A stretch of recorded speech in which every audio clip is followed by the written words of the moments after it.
battery dies before the entire channel comes through, or if it begins after the channel's been going for like 20 years. It's fine, no problem.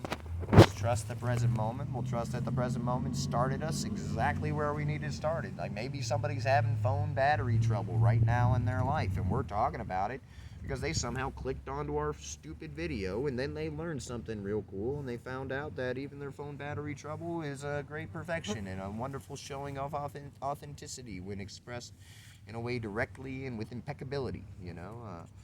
Yeah, we have phone trouble, folks. We have phone trouble. We need some battery chargers. Really what we need is a house and a utility jack, you know, to put this stuff into a system that has power running to it so continuously always that we're able to constantly channel for the 24/7 reality in which we're present for. And I don't know if anybody really wants to watch me sleep, but that kind of made it seem as if I channel and don't sleep. But as it turns out, sleeping's part of the channel. Yeah, it turns out I get myself into mixes of energy around that there's nothing really relevant or beneficial for me to do. If I go and try to force myself into something to like make an interaction or some kind of stimuli happen, then I could be like literally adding a little bit of an extra frequency to that moment in a sense that would be like in a way forcing an unneeded or unnecessary or unwanted expression on reality when I could just tune into me, feel, and see, oh, I'm fucking tired right now. Like, I want to do this forever, but my brain's shutting down. Maybe I'll just, like, go to sleep. And, like, I'll see you after. If you're not here after, then, well, I'm not attached to you. I'm not, like, holding on to you. And I don't think, like, we're 100% necessary in a way of, like, emergency anxiety attachment to where, like, if you're not here when I wake up, it's going to be a problem. Or if I never see you again, it's going to be a problem. I'm sure that no matter what, we're completely perfect and you're free and I love you and I'm free and you may love me egally or whatever, but I know that you're myself and that I love all myself and that all of myself loves me and that I always reap what I sow, and so I'm not really worried about that either, and that you could say the same thing towards myself and know that, yeah, I definitely love you no matter what it is I'm showing. I mean, we all love ourselves. It's amazing we can find that. No issue, no problem. So it's real interesting where we go, because this is not the flow that we were just presently on. We're on a different type of flow. We were talking about how cool it was the last video, and then we were talking about other things. We've been asked to leave this place. This is something I wanted to say on video earlier, or I just thought it would be funny if I actually did, but I don't control anything, so it's just like, if it comes up, then it comes up. But if it doesn't come up, it's not there for me. Luckily, we're still here, so the energy of the frequency is still present with me, because I remembered when I looked that way that there was a lady that came over during the last video, and she wanted to talk to us, and apparently, if we're here for the night, no problem, but if we're here longer than that, either she's going to have us leave or the cops are going to have us leave. She said the cops patrol this area, and so that's why they would be doing it, surely not because she called. So for me, from being the side listener or the person that actually heard afterwards, I imagine that she would have to call them, because, like, as we've been here actually for like a week or a while, you know, we've never seen anybody pass through here looking for anybody at all. It's like the amazing, most golden zone for homelessness in Sedona, probably. I mean, from my point of view and perspective, I looked at some other energies and places. My energy feels best in this little spot right here, this Arroyo between Walgreens, Natural Grocers, and the Spiritual Retreat Center, and which probably this lady works at. But who knows? Maybe it's not that. Maybe she's one of the other two stores there, or two offices, or whatever it is. I don't really pay too much attention to buildings myself because I never go inside of them. I'm never invited inside of them. Everybody looks at me like I'm a dirty homeless guy all the time, and so...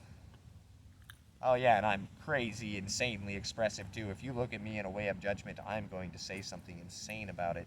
Maybe not extremely direct, it just depends. If you're directly doing it, then I'll talk to you directly. If you're indirectly doing it, then I'll talk to you directly, indirectly. And be like, "Brah!"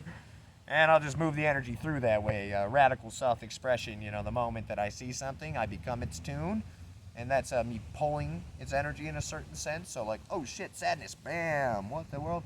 Now, I could go into a nice, beautiful teaching with this person if we're in a direct focus to where we're both crying together and we have this much more elongated version of this transmutation because it is allowed to come into specific articulation and thus have like a greater solidity and grounding to the centering of its frequency, structuring of its possible chord shape in reality, the bringing into awareness, the pointing of something previously not seen, from the view of another. How very beautiful. And but typically it's a much faster thing when it's just moving through crowds of folks and everything, people that you don't have direct focuses with, but are still looking at you in crazy places of judgment, sending anger, hate, whatever it is, and I get a ridiculous amount of judgment. It's amazing how wonderful it is. And so I just clear it out. I used to originally, I would say, releasing judgment, I just say something simple like anger, ho, and then kind of laugh it out like, whoa, there's anger. It's kind of a way to like sidestep it, but I don't sidestep it by like jumping out of the way in some crazy manner. I take chest on, like, ugh, and I move it through. And where does it go? It goes exactly where it wants to be. Before this guy was suppressing this shit for 500 damn years, 20 lifetimes or however many.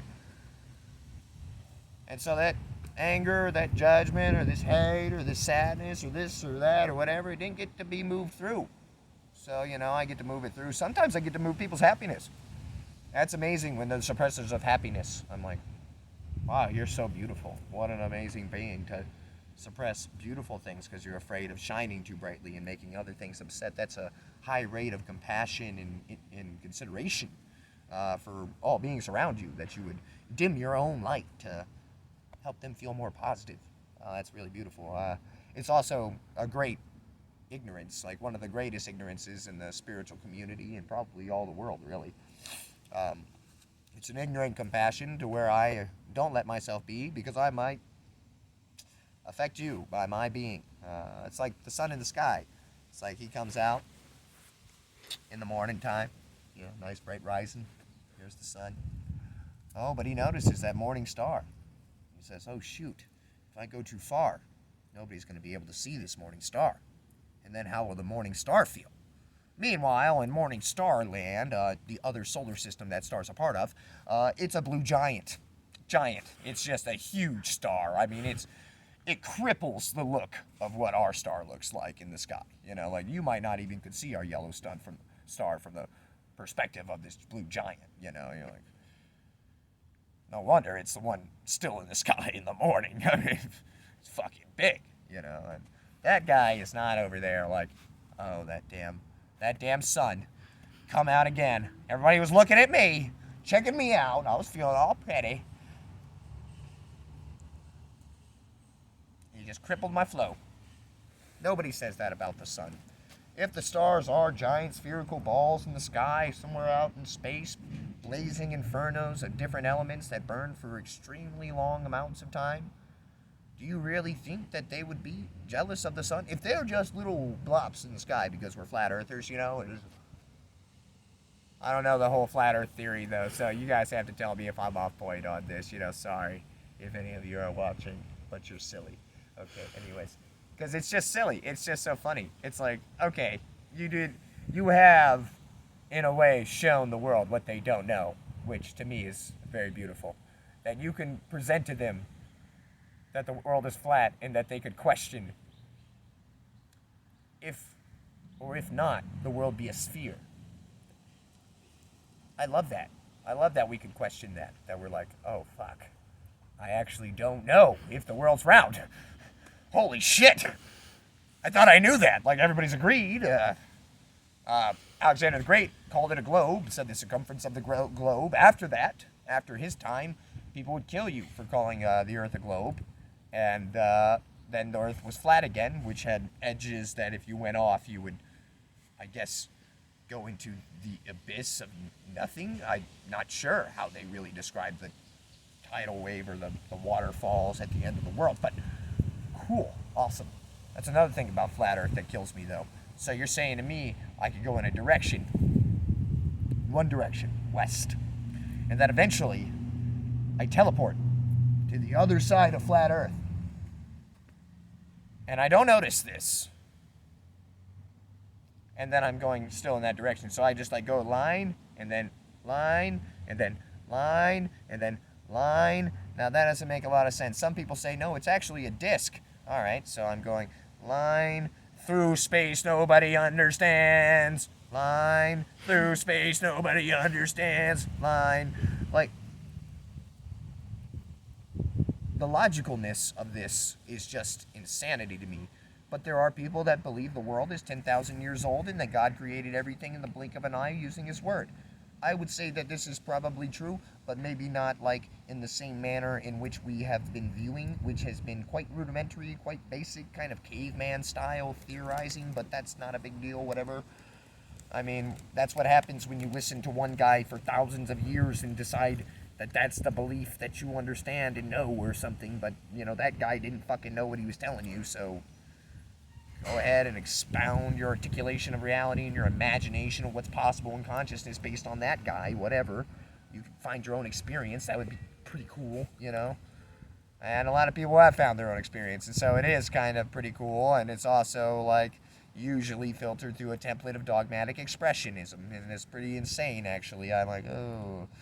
So you're God, and you created us all, and when you walk away from me, I will have disappeared until a time in which you want me in your reality again for your benefit, and then I will reappear with all of the information of what happened while we were not connected. But it's all false information of me not actually being there, and just like a download that happened in the moment so that you had the context you were looking for. I think that's interesting. But for me, I'm still currently walking every step after you've walked away from me. I'm like, here I am, 1 step, 2 step, waiting to see God again. 1 step, 2 step. What are you guys building? Oh, I'm building the material so I can talk to God later. Who is God? Bill? He's over there. He's screaming at that guy super intensely. He's on meth and he's drinking and he's trying to fuck young women. He's 55. No big deal. He's also like really agitated all the time and like moving in weird ways, but not like in ways of like fluidity, but like stuttering or like lagging of information, like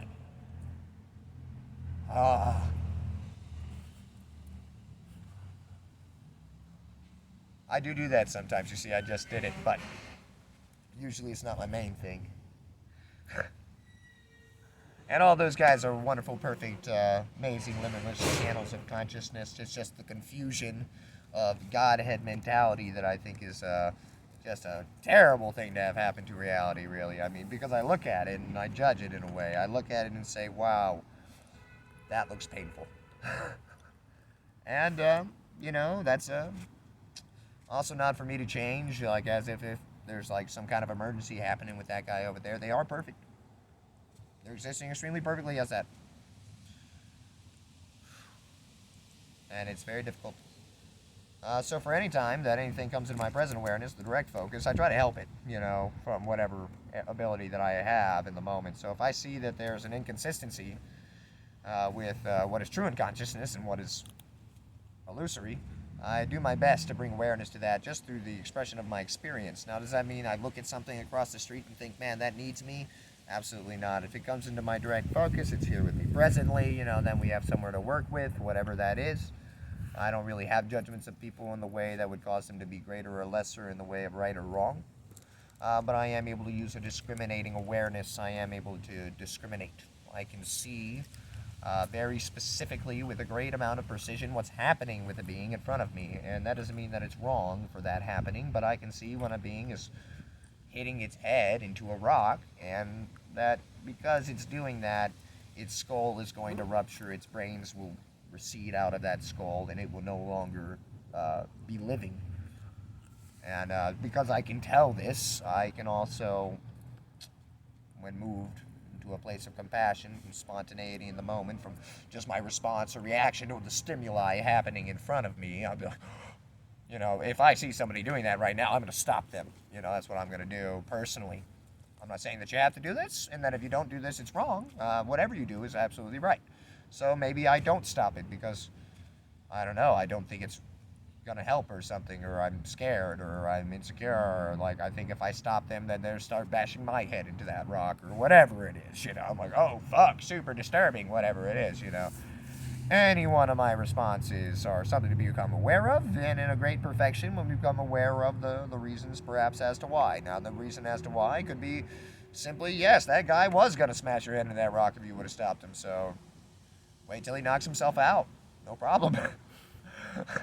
Most likely, that's what's going to happen if he's been doing it repeatedly. He was never hitting himself through the force of mortal trauma, so you can see that yeah, he's definitely gonna end his program here soon, and you can maybe like call the police and say, hey, there's this guy knocked out in front of me from hitting his head on the rock. Or you can just wait for him and be like, hey bud, what's going on with you? Whatever you want to do, whatever you actually think is in his highest benefit or your highest benefit, I suppose, whatever you make is perfect. If you decide to finish that guy off with a rock, I guess that's what you decided to do. I'd have to see it to be perfection. I would guide against that. I would say, no, do not do that. That's not going to gain a good karmic backlash for you personally, and it probably will benefit that guy pretty much a lot. He's probably, if it can happen to him, then he's probably relieving a karma from a past life or something. But yeah, I would find forgiveness and all kinds of things before I found volatility personally. But it's whatever anybody wants to do is their thing, in a certain sense. And what I want to do in response to that is my thing.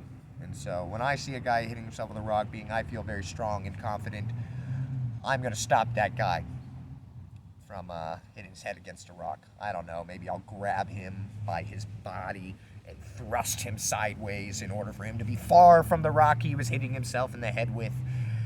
And then I'm going to begin expressing very vocally, or I will have already begun expressing very vocally before that occurred. If the vocal expression does not jar him, then I will grab him and remove him physically. This seems like a lot of force, I understand. But that's just how I would respond to the moment at this time from my current rate of experience. I don't have anybody doing that. Anytime I have had anybody harming themselves in front of me, I have stopped them. If I saw it to be a form of harm that required that, Otherwise, I just let people do what they're doing. I'm not really too worried about it, whatever's going on. If you're in a fight with somebody, I pretty much think that's not much to do with me personally. I will watch it and find out if it has anything to do with me personally, if there's anything for me to do. Typically, I don't walk away from those scenarios. They're pretty confronting. Your attention just goes there. I don't really know how to reject away from an attention like that. I'm like, oh shit, this is rough. Unless I were to move in a place of fear, like, oh shit, this stuff's about to hit me. And if I really think it's gonna hit me and I'm really not willing to deal with it, then I'll go away. But it's all up to the response of the moment. There's been times when I've grabbed onto a man and hugged him because I knew what he needed was love. But it took one experience before I knew that was possible. You see, I was watching him and another man going somewhat at it. One man was not going at it. He was going at it with the man. And then I saw him with another man in front of him, and he's punching the man in the face, and the man's standing, not doing anything but getting punched in the face, showing he's strong, and trying to get the guy to calm down, I guess. I was watching that. I thought that was interesting. And then I had another friend come up behind the guy and grab him by a headlock, take him down to the ground, and just hold him there. And tell him he needed to calm down. And that seemed to work out pretty good. He went to calm down. By that I mean he was shouting and cussing and walking away, all pissed off still, but kind of deterred because there was people kind of stopping him from doing the thing he wanted to do. So that was interesting. And as I watched that, I just felt this overwhelming feeling within myself that what he really needed was love, that he didn't feel connected with, that he was feeling really rejected. He was somebody nobody likes and everybody kind of hates and doesn't really, care for in a certain way, and he doesn't care for himself in a certain way too, to be able to give himself the love. So I just really thought that he needed love, maybe he just needed a hug. And that was weird though, because this is the first time I ever came into that experience in my physical experience to where I wanted to do that. Usually I would have been like, what do I do here? How does it mean? Oh, we fight. We're looking at